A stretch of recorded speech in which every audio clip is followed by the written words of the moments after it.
Bonjour à tous et bienvenue au Café des Antigones. Je suis Iseult Turan, porte-parole du mouvement, et j'ai avec moi ce soir Anne Troubi, présidente. Anne, bonsoir. Bonsoir Isole, bonsoir à tous. Alors, la thématique de ce soir, c'est la représentation des femmes dans le mouvement des Gilets jaunes. En effet, on estime leur présence à hauteur de 45% dans les manifestations. Ce qui est à peu près inédit dans une manifestation classique, c'est du jamais vu. Donc la première enquête sociologique qui donne 45% de femmes dans le mouvement, mais il y a aussi eu des initiatives propres aux femmes. Il y a eu, il me semble que c'était à partir de l'acte 7, donc l'acte 7 c'était le 29 décembre. Le lendemain, donc le dimanche à Toulouse, il y a eu une première manifestation de femmes gilets jaunes. S'en est suivi plusieurs autres manifestations au Mans, à Toulouse, avec uniquement des femmes dans des cortèges spécifiques, souvent le dimanche, après la manifestation principale, le samedi. Et il y a eu plusieurs articles qui sont parus sur le profil de ces femmes gilets jaunes et sur leurs revendications spécifiques. Alors le profil des femmes gilets jaunes, ce qui a été mis en avant dans les articles de presse, ça a été la surreprésentation de familles monoparentales et de retraités qui vivaient dans des situations, enfin qui vivent d'ailleurs dans des situations extrêmement précaires.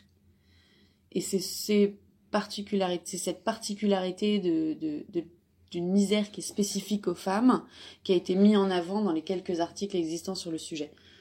Là, c'est qu'en effet, ces femmes se sont mobilisées soit séparément, soit au sein des manifestations, pour parler justement de la misère qu'elles subissaient. Et vous avez abordé la notion de précarité, et je pense qu'elle est de plusieurs ordres. Il n'y a pas aujourd'hui que la précarité économique qui touche ces femmes, mais ça va être aussi la précarité affective, comme par exemple dans les foyers monoparentales.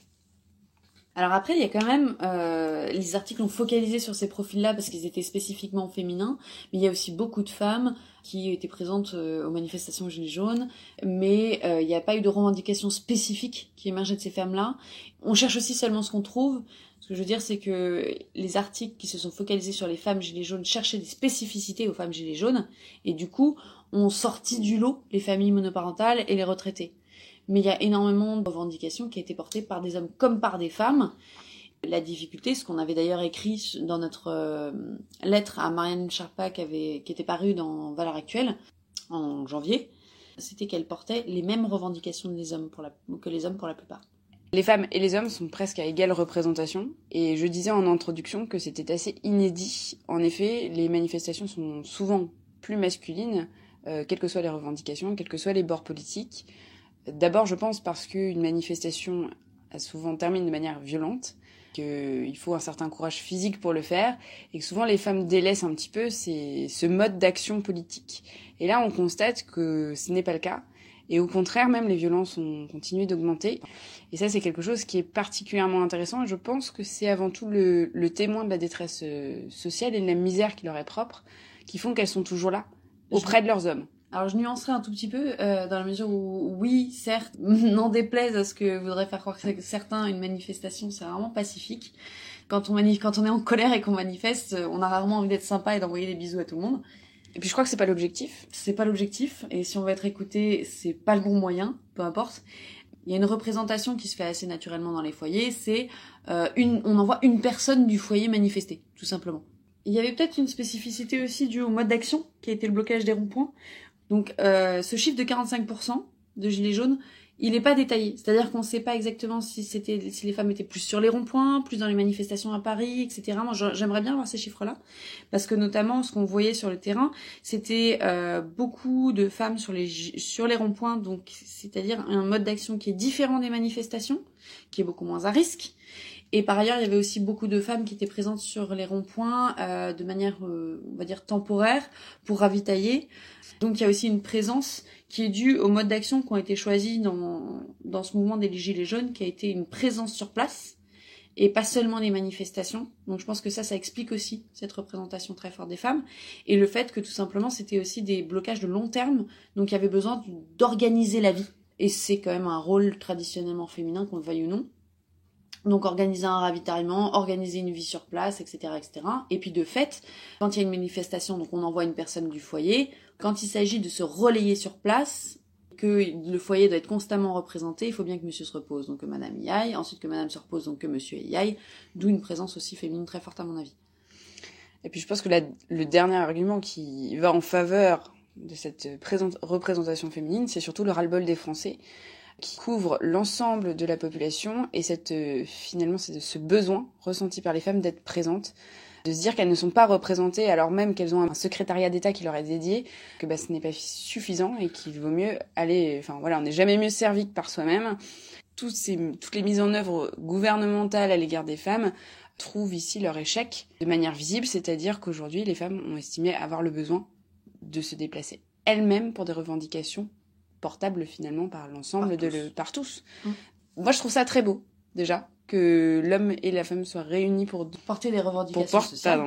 Pour porter des revendications sociales. Néanmoins, ça note bien du caractère absolument désespérant de la situation politique quand même. La revendication principale des Gilets jaunes, pour situer, le mouvement des Gilets jaunes est né autour d'une revendication contre la hausse du carburant. La première manifestation, c'était le 17 novembre. C'était un appel à la manifestation qui avait été lancé par deux chauffeurs routiers, Éric Drouet et Bruno Lefebvre, à partir, je crois, du 10 octobre. C'était un appel qui avait été lancé sur Facebook. Et conjointement, en 2018, il y avait une pétition qui avait été lancée sur le même sujet par Priscilla Ludowski, qui avait rassemblé à peu près 200 000 signatures en octobre. Donc suite à ça, il y a eu donc le premier acte des Gilets jaunes le 17 novembre, qui était censé être un blocage national. Donc il y a eu une manifestation à Paris, il y a eu des manifestations en province, on est suivi donc les différents actes tous les samedis. La thématique première étant la hausse du carburant, mais très très rapidement, la thématique principale des Gilets jaunes a été... Enfin, le fil rouge des Gilets jaunes a été « Nous, on veut pouvoir vivre de notre travail ». Tout simplement. Hommes, femmes. Et là, ce qui est très intéressant aussi, c'est foyer, plus que hommes et femmes, en fait. C'est surtout que, étant donné que hommes et femmes travaillent à part égale aujourd'hui, tout le monde a un travail, ou du moins tout le monde est au chômage, ça touche tant les hommes que les femmes. Avant qu'on entre dans le détail des revendications, une dernière remarque peut-être sur la forte représentation des femmes dans le mouvement Gilets jaunes. J'ai entendu beaucoup cette phrase « Moi, je me bats pour mes enfants ». Entre guillemets, pour nous, c'est perdu. Pour notre génération, c'est perdu. De toute façon, on vit mal, on vivra mal. Mais on veut un avenir meilleur pour nos enfants. Et ça, c'est une vision du temps long qui est aussi assez propre aux femmes. Et notamment, on voyait un certain nombre de femmes retraitées, porter ces revendications en disant « Voilà, moi, je vis mal. Mais ce qui m'arrache la gueule, c'est de voir mes enfants vivre mal. J'ai pas donné ma vie pour ça. Moi, à la limite, je peux me priver, c'est pas très grave. Mais quand je vois mes enfants qui se privent pour leurs enfants, qui n'arrivent pas à joindre les deux bouts, ça me dégoûte. » Et ça, c'est aussi sans doute une explication de la forte représentation féminine. Je pense qu'on peut dire que, en effet, la première des revendications, c'était avant tout celle de vouloir vivre de son travail. Mais il y en avait d'autres, beaucoup d'autres. Certains les estiment au nombre de 40, 25. D'autres commentateurs vont jusqu'à dire qu'il n'y a pas de cohérence dans les revendications. Et alors juste pour peut-être resituer, il y a eu plusieurs listes de revendications qui ressortent plutôt par rapport aux autres. Il y a eu Priscilla Ludowski et Éric Drouet, donc des 8 porte-paroles plus ou moins désignés, on ne sait pas trop par qui avaient remis le 26 novembre une série de doléances au gouvernement. Donc là, c'est une première série de revendications. 30 novembre, il y avait une nouvelle série de 40, donc je cite, directives du peuple, qui avait été diffusée, qui, donc, apparemment, serait issue d'un sondage qui avait été diffusé dans plusieurs groupes de soutien au mouvement, et qui alléguait de 30 000 participants. Et ensuite, la troisième liste qu'on a pu trouver, c'était une liste de 25 propositions qui avait émergé sur Facebook et qui s'appelait donc Charte officielle des Gilets jaunes et dont on a eu un petit peu de mal à essayer de retracer les auteurs. Voilà, il y a donc 3 listes de revendications principales. Souvent, ce qu'on entend dans les médias, la même rengaine, c'est de dire, voilà, il y a tellement de revendications qu'on ne sait pas ce que ces gens demandent, voilà, les Gilets jaunes c'est un mouvement... totalement incohérent. Voilà, c'est un mouvement protéiforme, chacun y va de son petit intérêt, voilà. Alors, il y a une vraie cohérence des demandes. Quand on parle aux gens sur les ronds-points, il y a une vraie cohérence des demandes. Et pour moi, je pense que c'est vraiment faire preuve de mauvaise foi que d'annoncer une chose pareille. Ah, mais très clairement, du coup, on a repris un petit peu en préparant cette émission, parce qu'on prépare nos émissions, faut le savoir. On a repris les petites listes de doléances, justement, et c'était extrêmement cohérent. Enfin, très clairement, il y a effectivement cette première question de pouvoir vivre de son travail, avec dans chaque liste de revendications des demandes pour revaloriser le SMIC. Et il y a des demandes assez claires aussi pour relocaliser l'économie. Il y a quand même un ras-le-bol énorme de tout le délire autour de la mondialisation, etc. Dans la liste de 42 revendications, il y avait favoriser les petits commerces des villages, des centres-villes. Donc ça, c'était contre aussi les zones commerciales qui viennent vider les centres-villes, puisque les gens font leurs courses dans les très grosses zones commerciales à côté. Ouvertes le dimanche. Ouvertes le dimanche aussi, ouvert le soir, pendant que les petits commerces indépendants qui ont des achalandages plus réduits crèvent gentiment. Or, le supermarché local emploie sans doute 1-2 caissières en maximum, tandis que les petits commerces font marcher plusieurs familles du coin quand même. Et des producteurs du coin, entre autres. Voilà. Il y avait pas mal de revendications autour aussi des travailleurs détachés. Ça rentre dans la même thématique de la relocalisation. Et puis, on l'a vu aussi sur certaines actions, certains petits épiphénomènes qui se sont passés en marge des manifestations. Je me souviens que dans les épisodes qui ont accompagné les premières manifestations, il y avait une vidéo qui avait circulé où on voyait des gilets jaunes qui filmaient un camion dans lequel il y avait des migrants et qui avaient dénoncé la présence de ces migrants-là dans le camion apparemment, et ça avait choqué. Mais très clairement, c'est rattaché à la même thématique de nous, on n'a pas de travail et ces gens-là, quels qu'ils soient, sont objectivement là comme grande armée de réserve du capital, puisqu'ils vont pouvoir prendre des emplois en étant payés moins cher, et que ces emplois-là, en gros, nous, on voudrait bien qu'ils nous reviennent. Plus on prend des gens qui sont en difficulté financière ou qui sont dans des situations de très grande précarité comme l'est un clandestin, évidemment que ces prétentions salariales ne sont pas vraiment celles d'un père de famille de 7 enfants. Plus il y a de l'immigration, plus les salaires tirent vers le bas sur des emplois qui vont avoir une moindre qualification. Et de fait, c'est pas du tout la même chose quand on a dans son petit bled à Pétaouchnok un boulot, voire 2 boulots pour les familles à 2 salaires, pour effectivement se nourrir. C'est plutôt 2 enfants, 3 enfants que 7, où le coût de la vie est pas le même que quand on est effectivement clandestin, ou même avec des papiers, mais qu'on renvoie l'argent chez soi dans un pays où le pouvoir d'achat est pas le même, et où le peu d'argent qu'on gagne avec un salaire de misère suffit à faire vivre 2-3 familles. C'est effectivement pas du tout la même configuration.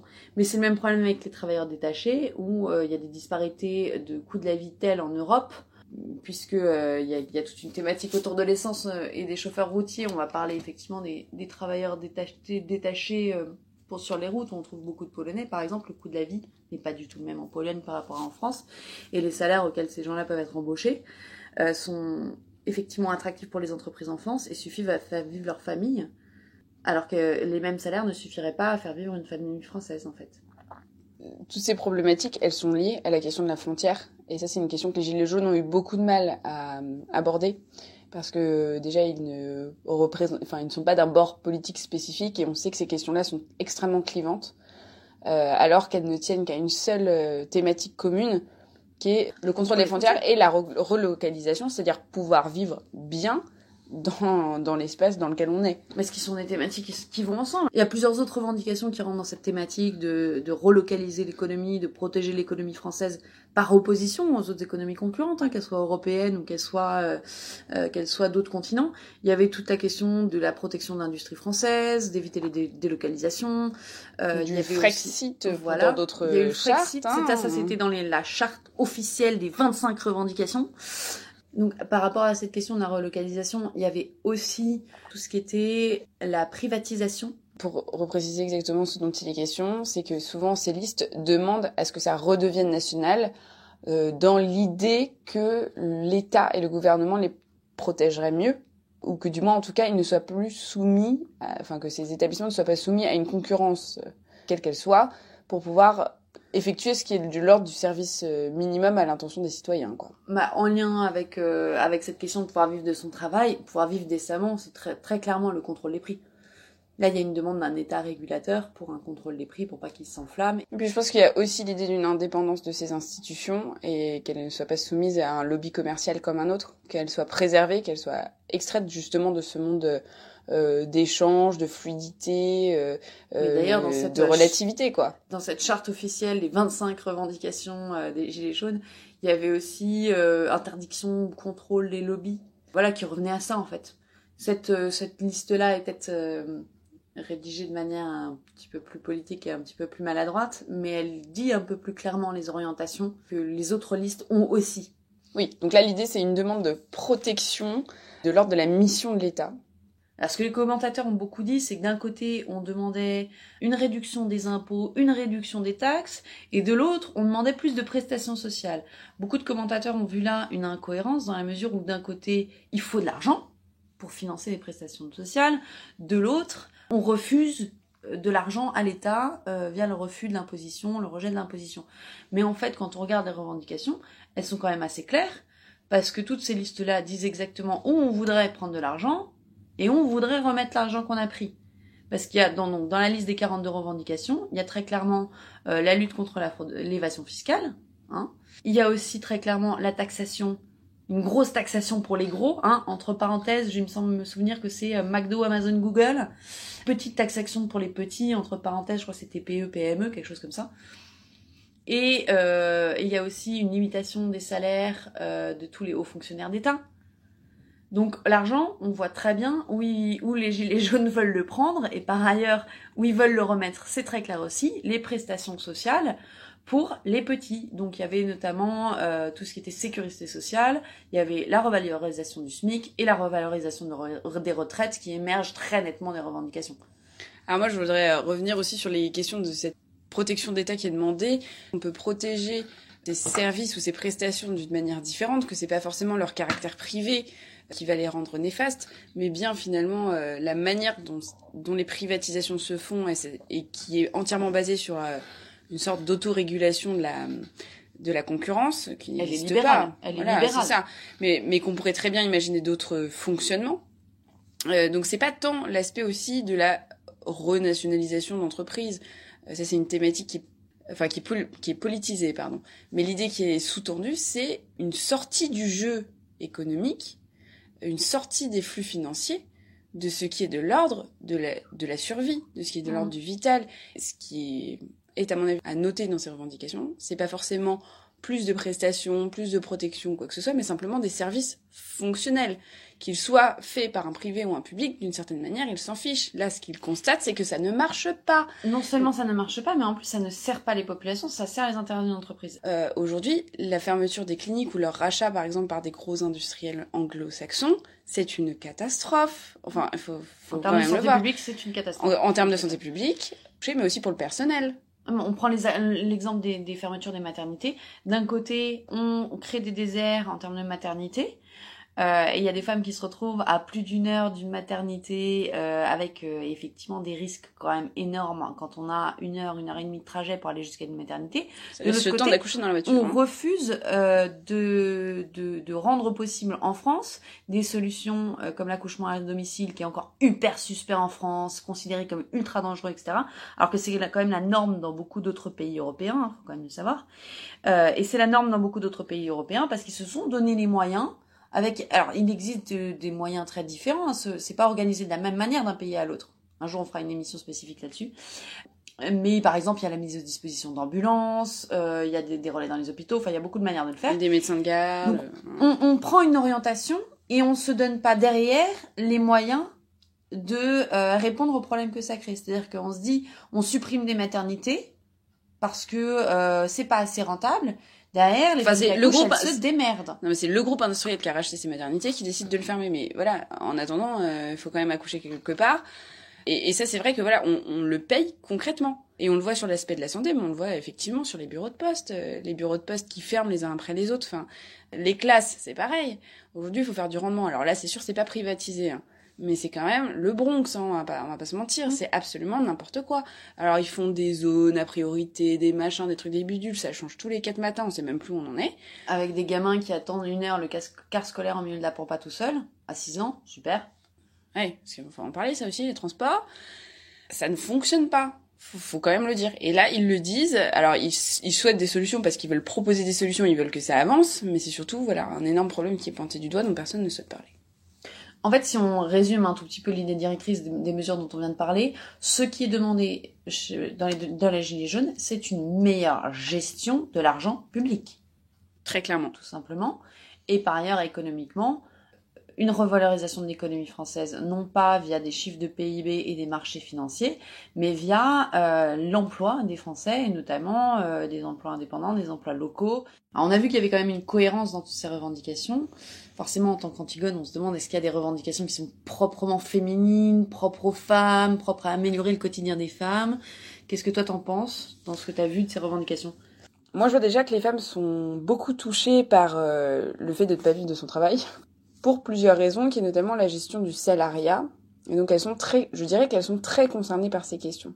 Je vais donner un exemple, qui est celle de la libéralisation du travail, et du travail le dimanche, des temps partiels, etc. Ce sont des conditions de travail qui sont très difficiles et qui touchent particulièrement les femmes. Alors, pourquoi particulièrement les femmes ? Parce que les femmes sont souvent plus demandeuses de temps partiel, par exemple, et que donc, on va leur proposer d'avoir un temps partiel qui va possiblement être pris sur le dimanche. Donc, elles se retrouvent avec un travail partiel dans leur semaine qui ne permet pas de payer le loyer, on va pas se mentir. Elles travaillent déjà le dimanche, ce qui est quand même compliqué parce que ça veut dire absence de vie de famille. Par ailleurs, recherche de mode de garde. Et en plus, recherche de mode de garde, donc perte d'emploi. Donc ça veut dire on va essayer de trouver un second temps partiel, pas dans sa discipline, parce qu'il y a des accords de branche, des accords de salariés, etc., qui fait que du coup, on va prendre un travail qui n'a aucun autre rapport. Et on se retrouve avec, du coup, 2 temps complets et demi, quoi. En cumulant toutes les heures possibles et imaginables. Avec le seul temps libre qui reste pendant que les enfants sont à l'école, c'est ça qui est super. Les femmes ont des revendications spéciales parce que, pour le coup, il y a des réponses spécifiques qui pourront être trouvées. C'est quelque chose qu'on avait vu quand on avait quand même étudié la proposition, d'ailleurs, de Macron à l'époque, qui était que les femmes étaient surreprésentées dans ces emplois précaires, étaient surreprésentées dans les emplois qui allaient se retrouver à travailler le dimanche. Ah bah ça, de toute façon, c'est clairement écrit dans l'introduction à la loi. Dans le projet, en tout cas, c'était clairement indiqué. C'est-à-dire que personne ne se voilait la face sur le sujet. D'ailleurs, il le présentait de manière positive. Il disait, c'est très positif parce que elles vont pouvoir travailler le dimanche. Il y a le premier problème de ces familles monoparentales pour lesquelles de toute façon la nana doit trouver l'équivalent d'un salaire complet, voire plus, puisqu'un salaire complet à l'heure actuelle ne suffit pas toujours à nourrir une famille. Donc ces nanas vont courir après le boulot, etc. Et comme tu dis, cumuler plusieurs emplois pour réussir désespérément à nourrir leurs enfants sans jamais pouvoir les voir. Après, on focalise beaucoup là-dessus parce que c'est quand même une grosse actualité. Il y a aussi le problème des couples qui sont à 2 salaires et où le salaire de monsieur ne suffit pas. Dans la première option, où madame voudrait bien rester avec ses enfants, le salaire de monsieur ne suffit pas, donc madame trouve un salaire de complément, et le seul truc qu'elle trouve, c'est avec des horaires merdiques, des temps partiels avec travail le dimanche et compagnie. Dans l'option où la nana voudrait bien travailler pour que ce soit un foyer à 2 salaires, malgré tout, ça reste un équilibre difficile à trouver entre le coût de la garde et le salaire qu'elle va pouvoir percevoir, parce que tout le monde n'est pas cadre en France, et parfois le calcul est vite fait entre rester à la maison et payer une place de crèche qui va revenir à 2/3 du salaire de madame.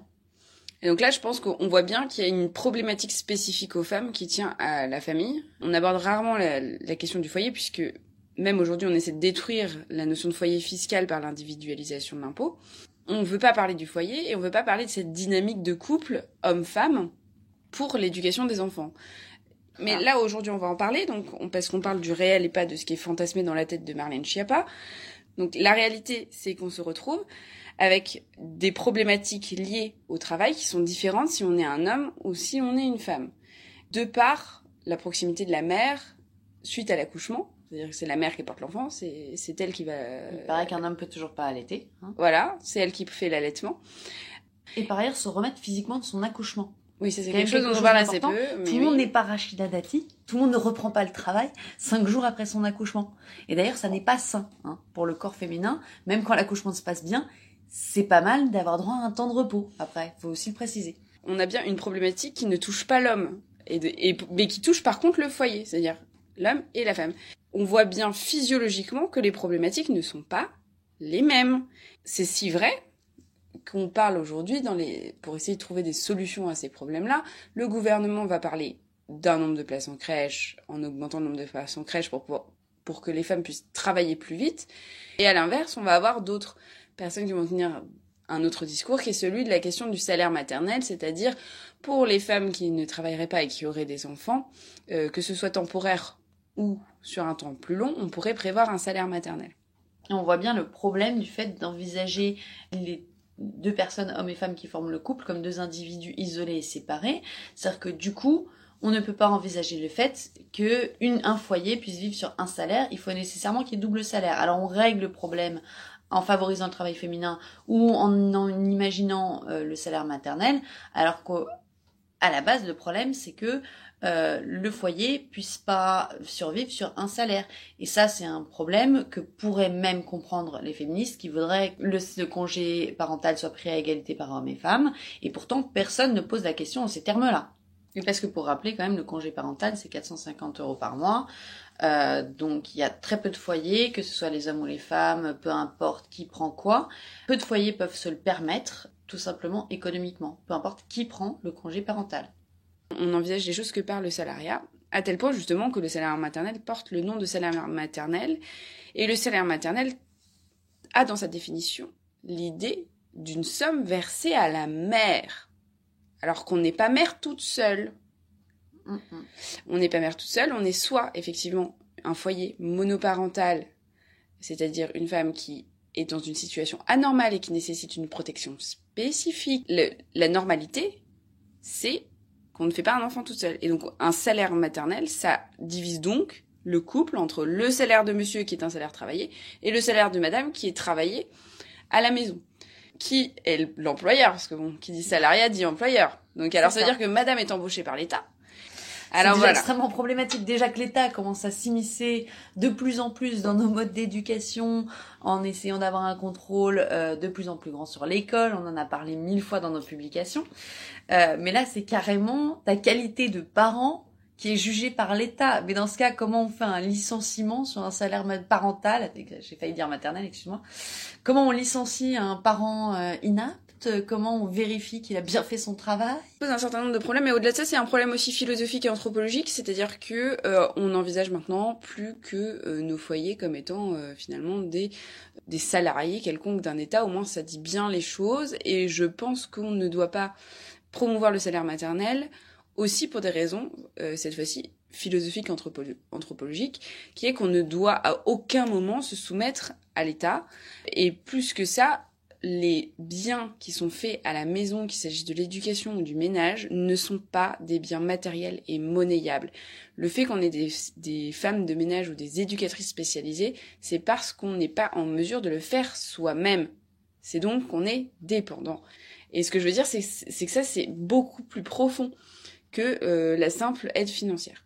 Pour ceux qui veulent justement souhaiteraient vivre avec un seul salaire, il va y avoir ainsi une autre manière de se poser la question, c'est-à-dire envisager des allocations, par exemple, qui ne sont donc pas des salaires, qui peuvent être donnés temporairement ou selon certains critères au foyer en tant que donc allocation, c'est-à-dire don de l'État à un moment donné. Et donc, il va y avoir aussi, par exemple, encore d'autres solutions que celles des allocations, comme par exemple la question d'une validation d'un statut juridique de femme au foyer. Voilà, c'est autant de choses qui sont possibles de faire et qui n'entachent pas cette cellule pré-politique fondamentale qu'est la famille, qui est composée d'un homme et d'une femme et qui est le socle de toute société humaine. Qui ne touche pas à la particularité de tous ces soins domestiques et de tous ces soins donnés aux enfants, qui ne sont pas un travail comme les autres. Il n'y a pas seulement sur la question du salaire parental, du salaire maternel, peu importe, et du fait de vivre sur un seul salaire, où il faut réenvisager la cellule familiale dans son entièreté et pas les individus comme étant séparés, c'est la question des retraites. On a beaucoup entendu parler, et on attend toujours d'ailleurs les mesures pour la future loi sur les retraites, parce qu'il y a des rumeurs de propositions de changement du système des pensions de réversion. Or, on l'a vu dans les manifestations des Gilets jaunes, dans les ronds-points, il y a énormément de retraités, et d'ailleurs beaucoup de femmes retraitées, ça c'est une autre spécificité des femmes Gilets jaunes, qui étaient présentes sur les ronds-points parce qu'elles ne s'en sortaient pas avec la maigre retraite qu'elles avaient. On pense par exemple aux femmes d'agriculteurs qui ont un boulot à temps plein, mais qui n'avaient pas de statut juridique pour la plupart pendant très longtemps, qui n'en ont toujours pas. Et ces femmes-là vivent avec des retraites scandaleuses. Donc, grosso modo, la moitié d'une retraite d'agriculteur, c'est quelques centaines d'euros, ça suffit pas pour vivre. Là aussi, il y a des choses qui doivent être faites spécialement pour les femmes, parce que même si, évidemment, certains hommes vivent plus longtemps que leur épouse, dans la majorité des cas, l'espérance de vie féminine est toujours plus haute, donc le pourcentage de chances qu'une femme soit donc veuve est plus importante, et par ailleurs, comme une femme, quand elle a des enfants, elle est obligée de s'arrêter au moins les dernières semaines avant son accouchement, je parle du minimum, hein, et 3 semaines après la naissance, on se retrouve nécessairement du coup avec des écarts de salaire. Il y a des écarts de salaire, des écarts de plan de retraite. Tout ça explique qu'on se retrouve avec donc des veuves dont la pension de retraite est vraiment très faible. Et le cas toutes les statuts d'indépendants, toute la création d'entreprises, on a, je leur dis, un gros tissu d'entrepreneuriat en France avec des TPE, des PME. Et en fait, on oublie aussi que c'est pas seulement les grosses startups façon Silicon Valley, etc. C'est aussi souvent tout simplement une petite boutique dans un centre de village de province avec les 2 membres du couple qui y travaillent. Oui, non, puis de toute façon, c'est structurellement en défaveur des femmes. C'est ce que je disais, du fait de l'arrêt des enfants, pour les enfants et pour les grossesses. Donc, à partir de ce moment-là, entre la statistique de l'espérance de vie et la structuration du corps féminin qui fait que nécessairement il y a des arrêts de carrière, ne serait-ce que de quelques mois, on ne peut pas passer à côté de cette question sans la traiter spécifiquement. Et là encore, ça doit être un sujet d'inégalité protectrice, c'est-à-dire une inégalité fondée uniquement sur la protection. On ne crée d'inégalité entre l'homme et la femme que lorsqu'elle protège le plus faible des deux selon le cas. Et donc là, forcément, la question des retraites doit être une inégalité protectrice favorable aux femmes. On n'est pas contre non plus d'une revalorisation des retraites, mais ça en plus. Évidemment. Il y avait aussi une autre thématique qui va être assez directement liée aux femmes aussi, c'est qu'on retrouve donc cette relocalisation du travail et dans l'une des chartes notamment les questions d'écologie. Alors, traité sous la question des pesticides et perturbateurs endocriniens. C'était dans les 25 mesures, oui. Dans les 25 mesures, et on sent, donc ça, cet appel écologique, souvent traité par les femmes, et on peut s'interroger du pourquoi de la chose. Sans entrer dans plus de détails, on voit aujourd'hui des courbes ascendantes de la stérilité féminine qui sont dramatiques. C'est une question de santé publique qui impacte tout le monde, ça c'est clair, mais qui effectivement préoccupe les femmes qui le vivent dans leur chair et qui déjà à l'heure actuelle se retrouvent pour un certain nombre avec des pathologies, des cas de stérilité, d'infertilité, etc. Il y a eu des critiques du mouvement des Gilets jaunes aussi, comme étant la France sale, la France du diesel, la France qui se préoccupe pas de l'environnement, alors que déjà la présence de ces mesures prouve le contraire. La question du diesel, c'était une question de survie à court terme pour beaucoup de Gilets jaunes. Tout simplement, il s'agit de se rendre à son travail, pour certains de se chauffer au fioul aussi. Donc ça revient à la problématique du coût de la vie, du refus de la taxation, etc. C'est pas spécifiquement lié aux questions environnementales. Les Gilets jaunes ne veulent pas détruire la planète pour leurs enfants. Au contraire, on entend plutôt beaucoup de voix qui se posent la question du monde qu'ils vont laisser à leurs enfants, de comment leurs enfants vont survivre. Donc c'est plutôt à travers cette préoccupation-là qu'on peut retrouver des préoccupations écologiques et cette question de santé que tu soulignais aussi, qui est présent au sous-jacent, d'autant qu'en fait, ce qu'ils cherchent à préserver, ça va être une économie directe qui va les impacter directement, mais pas que, aussi une économie localiste, et donc une économie localiste, c'est évidemment quelque chose qui est favorable à l'écologie. Je dirais que c'est absolument scandaleux de dire que c'est la France du diesel, qui sont pas écolo et quoi que ce soit, c'est que ce n'est absolument pas lié. Quand on habite une petite commune des Monts du Lyonnais et qu'on voit des énormes usines cracher des trucs improbables et infâmes qu'on voit arriver dans son assiette, des légumes qui ont fait 4 fois le tour de la terre parce qu'on n'a pas suffisamment d'argent pour les acheter à la Biocoop du coin, producteur qui lui-même crève de faim. La question du prix qu'on va pouvoir mettre dans ce qui va nous chauffer, du prix de ce qu'on va devoir mettre dans notre voiture pour pouvoir aller au travail, ça paraît être tellement une goutte d'eau par rapport à ce qui se fait par les grandes entreprises du CAC 40 que... Par ailleurs, c'est quand même c'est ces délirant, gens-là quoi. qui voient le problème de l'impact écologique directement, puisque c'est cette France-là qui, tu parlais des Lyonnais, je pense à la vallée de la chimie et les scandales d'enfants mal formés, etc. C'est aussi ces populations-là qui vivent juste à côté des usines, qui crachent des trucs bien dégueux. C'est pas le bobo parisien au haut de sa tour qui va souffrir de ça, et c'est pas les enfants de cette personne-là qui vont souffrir de ça. On se dit que non, cette France-là, elle a quand même conscience des enjeux écologiques parce qu'ils se les prennent directement dans la gueule. Mais ils se les prennent pas prenant pour Zorro qui sauve la planète, ils se les prennent avec des morts précoces et avec des enfants mal formés. D'autant que, en plus, c'est ça qui est terrible, c'est que toutes les mises en place de transition énergétique à base de vélo, là, la fameuse... le plan vélo 2018. Le plan vélo 2018, là, c'était absolument... Enfin, mais ils sont à milieu ils vont à leur travail à vélo, mais ils arrivent dans 4 jours. C'est pas possible. Enfin, je veux dire, il y a un moment... Et puis on peut pas prendre l'autoroute à vélo, en fait. C'est que ces gens-là, ils aimeraient probablement aller à vélo. D'ailleurs, c'est même ce qu'ils demandent, en fait. Bah, le fait est que si, effectivement, ils avaient un travail dans leur centre-ville ou éventuellement dans une zone industrielle pas trop loin du centre-ville, ils pourraient y aller à vélo, ouais. Ils pourraient se payer le luxe d'être écolo, ouais.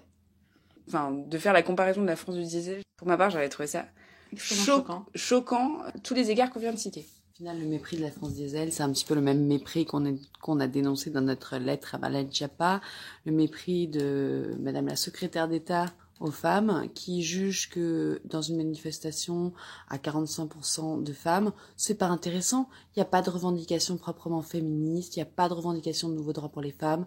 Alors on a le droit de mépriser ce mouvement-là. On peut noter aussi l'absence de réaction des mouvements féministes, c'est assez incroyable. Alors, il y a eu quelques manifestations spécifiquement féminines qui ont été organisées. On a réussi à trouver quelques féministes avec une demande d'un budget supplémentaire contre les violences faites aux femmes et une application réelle des mesures légales qui ont été prises au sujet des violences faites aux femmes.